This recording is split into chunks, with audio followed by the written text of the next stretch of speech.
This is one of my favorite little wild medicinals. I've got to stop calling these things my favorites because they're all my favorites. We're in the middle of some violets and got a few dandelions here, and right here is this little creeping vine. A lot of people will call it creeping Charlie. The correct term for it is ground ivy.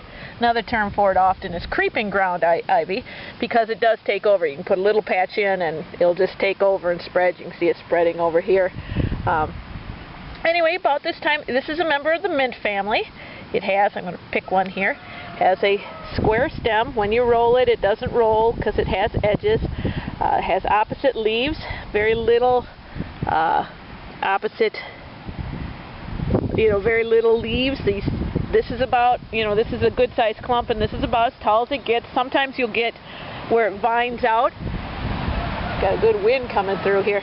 Where it vines out and it comes, you'll get this long vine, maybe 6-7 inches long, but it doesn't go up. Usually that goes out.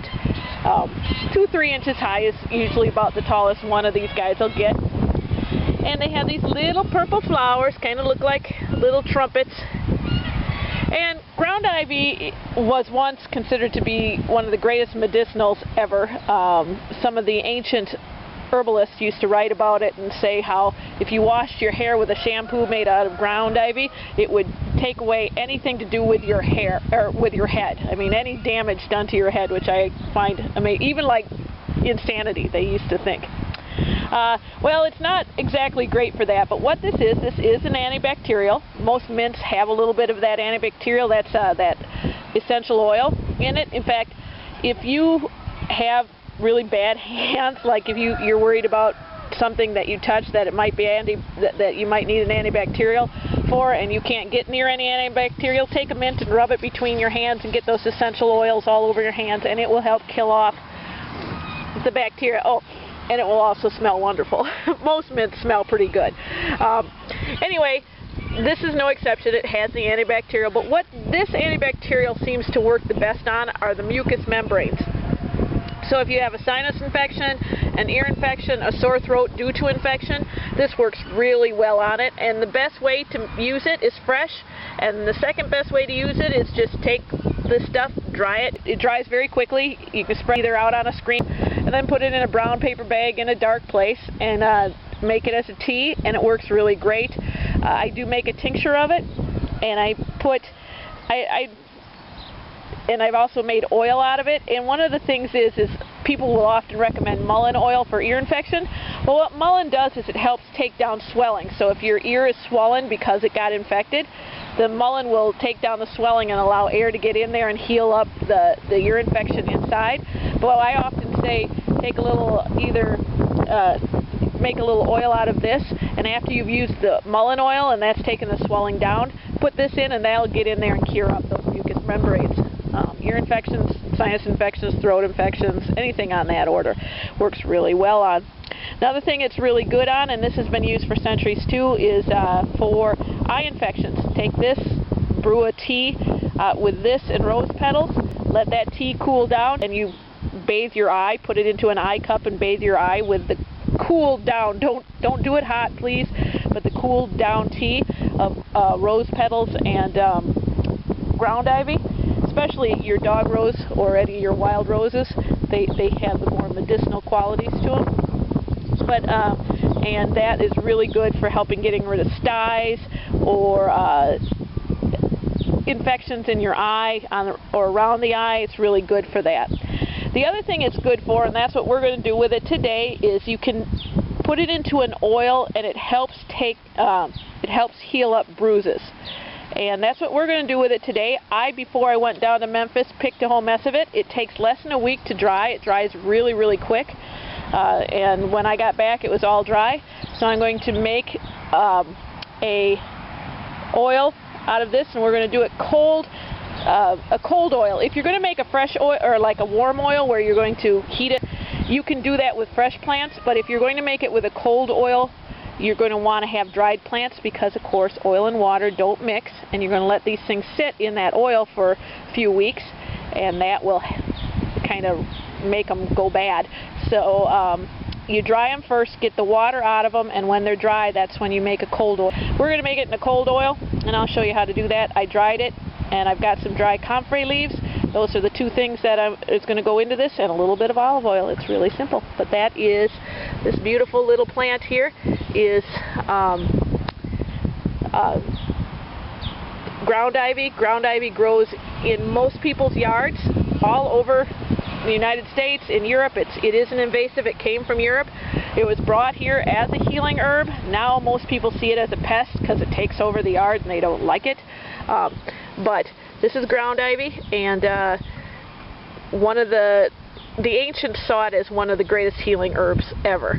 And that's why there's so much of it now everywhere, because when people came to the United States, when the Europeans came over, they brought with them their ground ivy, and the ground ivy is taken off.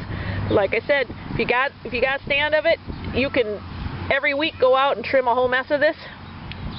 Trim a whole mess of it and dry it, and the next week it'll be all ready, and trim a little bit, the whole mess of it again. It reproduces pretty quickly, and it isn't invasive, so it's not like something you got to worry that you're destroying some natural habitat.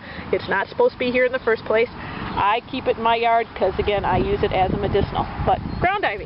So here's our dried ground ivy, and I've kind of put it into a jar already, but these are dried. It's with the flowers and everything, and like I said, it took only a few days to dry, and we've been pretty wet the last we've either been wet and cold or wet and hot. It's been very humid out. So we're going to put this in, and I'm going to take the end of a wooden spoon and just kind of mush it. Oh, no, I'm going to make a mess first. This is why I use my regular thing, but I just grabbed the wooden spoon. I just kind of want to get it down in there. So I got plenty of room. I'm going to put in the one that I dropped out here. Whoop. In fact, I'm going to just throw it over the side and not get it in. Put in the few that I've dropped out. And then we've got our comfrey over here. And we don't need as much comfrey as we did ground ivy. Comfrey is a very, very, very strong medicinal. It is dried, so when comfrey dries, it becomes less potent. A lot of your herbals become more potent, but comfrey actually becomes less potent.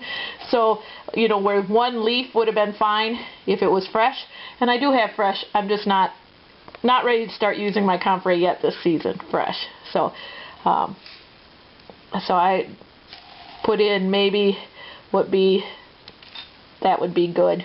I don't know, maybe a little more. 2 leaves worth.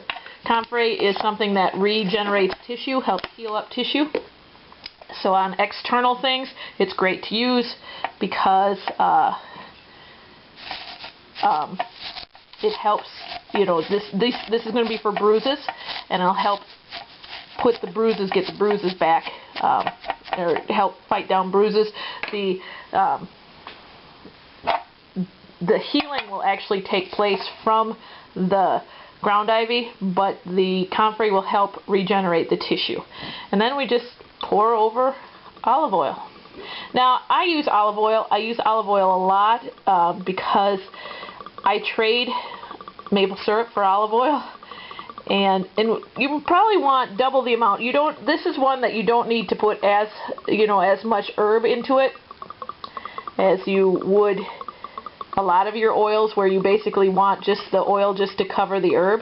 This one I'm going to actually put a little bit more herb in. These are both very potent, or excuse me, a little more of the oil in. These are both very potent herbs. Both the ground ivy and the comfrey are very potent herbs. So we're going to just, and like I said, this is going to be a cold infusion, so we want it to be dry because oil and water wouldn't mix.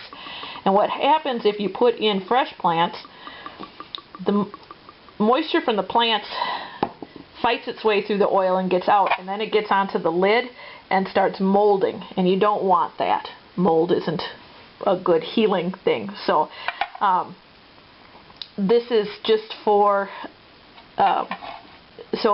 when you're doing cold oil infusions, you should dry the plant first so you don't have that oil and water mixing.